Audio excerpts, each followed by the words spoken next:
अच्छे होंगे। So fifth class का साइंस का लेसन नंबर 6 तक मैंने आप लोगों को करा दिया, इंटरडिपेंडेंस इन एनवायरनमेंट तक। आप लोगों का सिलेबस सिर्फ लेसन नंबर 6 तक ही आएगा। आज हम दोबारा से चैप्टर नंबर 1 से आप लोगों की रिवीजन स्टार्ट कराऊंगी मैं। So all of you take out the chapter number 1, functions of different internal organs, page number 5। All of you take out your books, open the page number 5, page number 1, page number 5, chapter number 1, functions of different internal organs। ठीक है class, सारे बच्चे ये chapter निकालो, page number 5 निकालो, chapter number 1 निकाल लिया। so shall we start? Okay class, functions of different internal organ, हमारी बॉडी में जितने भी इंटरनल ऑर्गन्स हैं उनके फंक्शंस बताता है। हमारी बॉडी में बहुत सारे इंटरनल ऑर्गन्स हैं, एक नहीं बहुत सारे हैं, तभी तो हमारी बॉडी प्रोसेस करती है। तो उन इंटरनल ऑर्गन्स के आज हम फंक्शंस पढ़ेंगे कि क्या इंटरनल ऑर्गन क्या क्या फंक्शंस करती है। The human body, a living and the thinking machine, has various types और ऑर्गन्स टू परफॉर्म। हमारी जो ह्यूमन बॉडी है, हमारी जो बॉडी है, हमारा जो शरीर है, अलग अलग लिविंग एंड थिंकिंग मशीन, हम जीते भी हैं, हम सोचते भी हैं, लिविंग और थिंकिंग मशीन है। हैज़ वेरियस पार्ट्स और organs to perform different function, उसके अलग अलग पार्ट्स हैं, ठीक है, अलग अलग वेरियस पार्ट्स और वेरियस फंक्शंस है जिसको वो परफॉर्म करती है। The eyes, ears, nose, hands, feet, arms and legs are the external organs, while heart, lungs, kidney, intestine, stomach are the internal organs। आपके जो एक्सटर्नल ऑर्गन्स कौन कौन से हैं जो आपको नजर आते हैं, like eyes, ear, nose, hand, feet, arms and legs, these are called the external organs. And heart, lungs, kidney, intestine, stomach etcetera, these are called the internal organ. Eyes, ears, nose जो आपको नजर आते हैं वो external, जो आपको नजर नहीं आते these are called internal organs. The internal organs are very soft and so they need protection from injury and shock. जो हमारे इंटरनल ऑर्गन्स होते हैं, हमारा हार्ट, लंग, इंटेस्टाइन, ये सब क्या है, बहुत सॉफ्ट होते हैं, तो इनको प्रोटेक्ट के लिए, इनको प्रोटेक्शन के लिए, तो इनको प्रोटेक्शन चाहिए। कोई भी इंजरी मतलब कोई भी जख्म या चोट लगने और शॉक से बचने के लिए इनको प्रोटेक्शन चाहिए होती है। The skeletal system provides them protection, और जो हमारा स्केलेटल सिस्टम है, जो हमारा स्केलेटल सिस्टम है, हड्डियों का ढांचा है, वो इन सारे ऑर्गन्स को, सारे पार्ट्स को हेल्प करता है इनकी प्रोटेक्शन के लिए। ठीक है class, muscular system, digestive system, respiratory system, circulatory system, nervous system, excretory system, reproductive system are the other organ of the human body which work in coordination to perform a distinct function। ये हमारी जो body में जो 8 systems है, muscular system, digestive system, respiratory system, circulatory system, nervous system, excretory system and reproductive system, ये सारे organ जो system हमारे बॉडी, सारे सिस्टम ऑर्गन्स ये हमारी ह्यूमन बॉडी को हेल्प करते हैं और इनके साथ अलग अलग फंक्शन परफॉर्म करते हैं, अलग अलग चीजें हम परफॉर्म करते हैं। So let us know about the function of internal organ of the human body. Oesophagus, the oesophagus और the food pipe is a muscular tube working as a passage from back of the mouth to the stomach. जो oesophagus tube होती है, जिसको हम food pipe कहते हैं, ये एक मस्कुलर ट्यूब है जिसके थ्रू हमारा जो खाना है, passage from the back of the mouth to the stomach, जो हमारा खाना है, जो हमारा खाना मुंह के अंदर है, वो कहाँ जाता है, सीधा ईसोफेगस से stomach. The stomach is an elastic bag made of muscles, और स्टमक से मिलके बना है। It has an acid juice which help in digestion of food, और हमारे स्टमक में कुछ एसिड जूस प्रेजेंट होते हैं जो हमारे जो खाने को डाइजेस्ट करने में हेल्प करते हैं। The food is churned in the stomach and converted into the semi solid paste that enter the small intestine। जो फूड हमारे बॉडी में जाता है वो क्या होता है, सेमी सॉलिड पेस्ट में होता है, थोड़ा मोटा दरदरा पेस्ट में कन्वर्ट होता है पिस के, और उसके बाद वो स्मॉल इंटेस्टाइन में जाता है, लार्ज इंटेस्टाइन से। Indigestion is a pain in the stomach, it can to fast और by the stomach producing too much acid. कई बार हमारे पेट में जब दर्द होता है तो वो क्यों होता है? क्योंकि हम बहुत जल्दी जल्दी खाना खाते हैं। आपको हमेशा ये गाइड करा जाता है, या आपके पेरेंट्स भी कहते हैं ना कि आप जब भी खाना खाओ बच्चों तो आराम से खाओ और प्रॉपर च्यू करके खाओ, प्रॉपर चबा के खाओ, ताकि आपका खाना अच्छे से डाइजेस्ट हो सके और वो ईजिली आप अपने आप को डाइजेस्ट कर सको और अच्छे से आपका खाना आपकी पूरी बॉडी में जो भी न्यूट्रिएंट्स है वो मिक्स हो जाए। ठीक है क्लास? तो कहते हैं तो सेमी सॉलिड तो पेन होता है या तो जब आप बहुत जल्दी खाना खाते हो या आपके पेट में बहुत ज़्यादा एसिड बढ़ जाता है, एसिड बनता है, उस वजह से आपके स्टमक में बहुत बार पेन हो जाता है। उसके बाद हमने पढ़ते हैं pancreas. The pancreas behind the life behind the stomach. Pancreas जो है बिल्कुल स्टमक के पीछे होता है। It produces a digestive juice that help break down food in the small intestine. और ये जो हमने खाना खाया और डाइजेस्टिव जूसेस को ब्रेक करता है खाने को और उसमें से डाइजेस्टिव जूसेस को ऑब्जॉर्ब करने में हेल्प करता है, स्मॉल इंटेस्टाइन में देता है। This digestive juice flowed into the duodenum, the first part of the small intestine. और जो डाइजेस्टिव जूसेस होता है, जो पैनक्रियास आपको प्रोड्यूस करके देता है, जो पैनक्रियास में बहुत सारे डाइजेस्टिव जूसेस जो प्रोड्यूस होते हैं वो पहले स्टमक में स्मॉल इंटेस्टाइन में जाने से पहले ड्यूटेनम एक पार्ट होता है उसके अंदर जाता है। फिर आता है आपका liver. The liver the largest organ of the body. और लीवर क्या है? एक सबसे बड़ा लार्जेस्ट ऑर्गन है which is found inside in the right side of the body, और जो हमारे बॉडी के राइट साइड में पाया जाता है, मिलता है। It is a vital organ, ये बहुत ज़रूरी ऑर्गन है liver. A human being may die within a few year if it stop working completely. और कोई भी ह्यूमन बहुत ही जल्दी मर जाएगा कुछ ही घंटों में अगर उसका लीवर काम करना बंद कर देगा। इट प्रोड्यूसेस अ लिक्विड, एक बाइल जूस बनाता है लीवर हमारा। अ लिक्विड ड्यूटेन, और वो जो बाइल जूस है वो सबसे पहले ड्यूटेन में डालता है बाइल फैट। और जो बाइल जूस होता है वो हमारे शरीर में फूड के थ्रू जितने भी चिकनापन जाता है उनको एब्जॉर्ब करता है। The liver is concern with the digestion of food. और जो लीवर है वो डाइजेशन से कंसर्न है। थ्रू लीवर हमारे डाइजेशन का प्रोसेस कंप्लीट होता है। Excretion of wastage, storage and conservation of food material, addition of components of blood, that is plasma, liquid part of the blood, and the destruction of the poisonous substance. और जो हमारा liver है वो concern है digestion of food से। Liver के through हमारी digestion होती है। एक्सक्रीशन ऑफ वेस्ट, जितना वेस्ट होता है जो बॉडी को नहीं चाहिए वो अलग हटा देता है। और जो भी फूड मटेरियल होता है पूरा कंजर्व कर लेता है, पूरा बचा के रखता है। अगर कभी हम खाना नहीं भी खाते तो वो कंजर्वेशन के थ्रू हम में एनर्जी रहती है। ठीक है क्लास? और addition of components of blood, और ब्लड में बहुत सारे कंपोनेंट ऐड करता है जैसे plasma, liquid part of the blood, and destruction of the poisonous substances. और लीवर जो भी पॉइजनस सब्सटेंसेस है जो हमारी बॉडी को नुकसान पहुँचा सकता है उनको भी बाहर निकालता है। ठीक है क्लास? एक बार आप लोग लीवर तक रीड करो क्लास, रीड करो क्लास लीवर तक एक बार, फिर हम आगे चलेंगे। एक बार लीवर तक रीड करो क्लास, रीड करो क्लास एक बार लीवर तक, फिर हम आगे चलेंगे।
रीड करा यहाँ तक?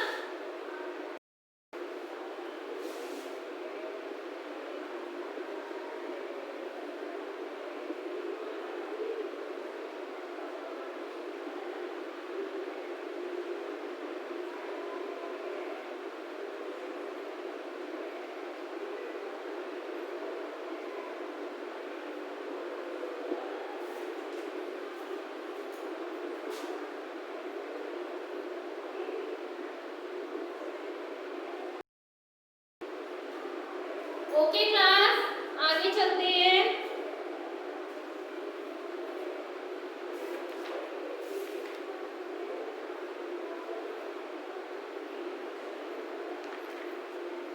आगे हम पढ़ते हैं duodenum. The duodenum is a small C-shaped pipe-like organ. It is the starting part of the small intestine where many enzymes and bile juices are mixed with the food and the food is digested. The digested food now enters the small intestine. मैंने आपको बोला small intestine के पहले available होता है, ये एक C shaped tube होती है जो बिल्कुल हमारे स्मॉल इंटेस्टाइन होती है, जिसमें बहुत सारे एंजाइम्स, बहुत सारे बाइल जूस और एंजाइम्स होते हैं जो मिक्स होते हैं फूड में, और फिर वो फूड कहाँ एंटर करता है? स्मॉल इंटेस्टाइन में। कहाँ एंटर करता है क्लास? स्मॉल इंटेस्टाइन में। An average person eats 50 tons of food and drinks 40,000 liters of water during lifetime. मतलब एक एवरेज पर्सन जो होता है 50 टन तक फूड खा सकता है और 40 लीटर तक पानी अपनी पूरी लाइफ टाइम में पी सकता है। ओके क्लास, उसके बाद आता है small intestine. Small intestine is a long, narrow and coiled tube which is found beneath the stomach. जो स्मॉल इंटेस्टाइन होता है वो एक लॉन्ग, नैरो और कॉइल ट्यूब होता है। देख रहे हो आप, इसकी लॉन्ग होता है, लंबी लंबी, नैरो होती है, बहुत छोटी छोटी ट्यूब सी होती है जो हमारे स्टमक के अंदर की तरफ बिल्कुल पाई जाती है। The digestion of food is completed here. The digested food is absorbed into the blood in small intestine. Waste material left after the absorption to the small large intestine.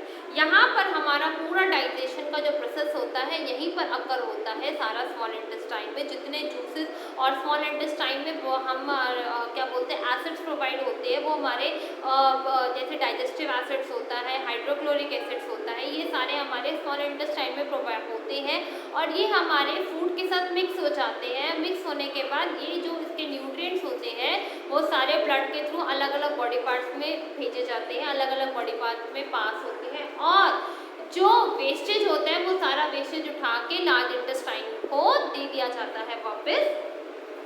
ठीक है, और लार्ज इंटेस्टाइन क्या कहता है? The function of the large intestine is absorption of the water present in the waste material. और large intestine करता है जो हमारे वेस्ट मटेरियल में जो वाटर है, जो भी न्यूट्रिएंट्स है जो स्मॉल इंटेस्टाइन ने एब्जॉर्ब नहीं किए, वो लार्ज इंटेस्टाइन करता है। It also helps in excretion of the It also helps in excretion of undigested solid waste material through the anus or feces and in passing the absorbed water to the kidney. और वो help करता है excretion करने में, बाहर फेंकने में। It also help in excretion of undigested food. जो फूड हमने डाइजेस्ट नहीं हुआ उसके सॉलिड थ्रू हमारे मोशन के रास्ते निकल जाते हैं जब हम फ्रेश होने जाते हैं, और as faeces and in passing the absorb water. जो लार्ज इंटेस्टाइन अपनी का जो वेस्ट मटेरियल से जो होता है वो कहाँ भेजता है? किडनी। क्लास आप लोग स्मॉल इंटेस्टाइन रीड करो यहाँ तक, ठीक है? यहाँ तक रीड करो class.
Of the two lungs, और वो जो ब्रांचेज होती है, जो तारे होती है, वो दोनों ब्रांचेज जो है लंबी लंबी ब्रांचेज होती है, दोनों लंग्स तक जाती हैं. In the lung each branch is divided into million of tiny branches which are connected to round sacs called air sacs. और ये सारी ब्रांचेस क्या होती है, कनेक्टेड होती है, उसमें बहुत सारी छोटी छोटी ब्रांचेस होती है जो हमारे एयर को एयर राउंड होती है, उस राउंड एयर को क्या कहते हैं, sacs. Oxygen from the air goes into the blood in the tiny blood vessels around their air sac. और जो ऑक्सीजन गोज होती है, एक दूसरे से मिलती है, जो पूरा राउंड एंड राउंड होती है, वो टाइनी ब्लड वेसल्स में होती है, छोटे छोटे ब्लड वेसल्स में वो घूमती है. The oxygen is used to get energy from the food in respiration. और ये ऑक्सीजन हेल्प करती है हमारे फूड को रेस्पिरेशन करने में, एनर्जी देने में. In process carbon dioxide produce which is exhaled out of the body through nostrils. और जब हम क्या बोलते हैं, ये जो कार्बन डाइऑक्साइड इस पूरे प्रोसेस में प्रोड्यूस होती है, वो हम नॉस्ट्रिल्स के थ्रू बाहर निकालते हैं. ठीक है क्लास.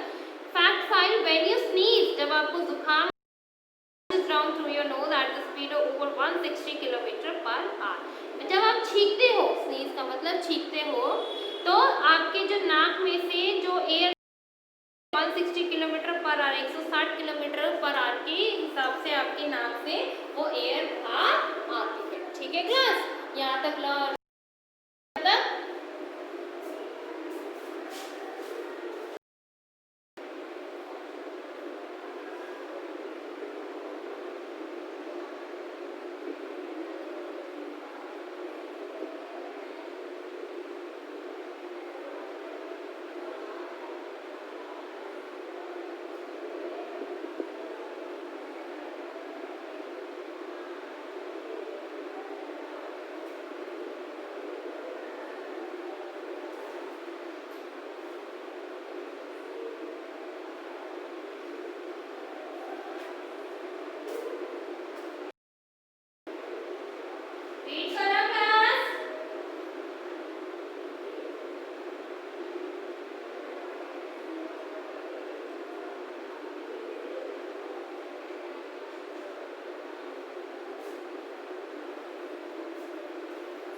समझ में आया?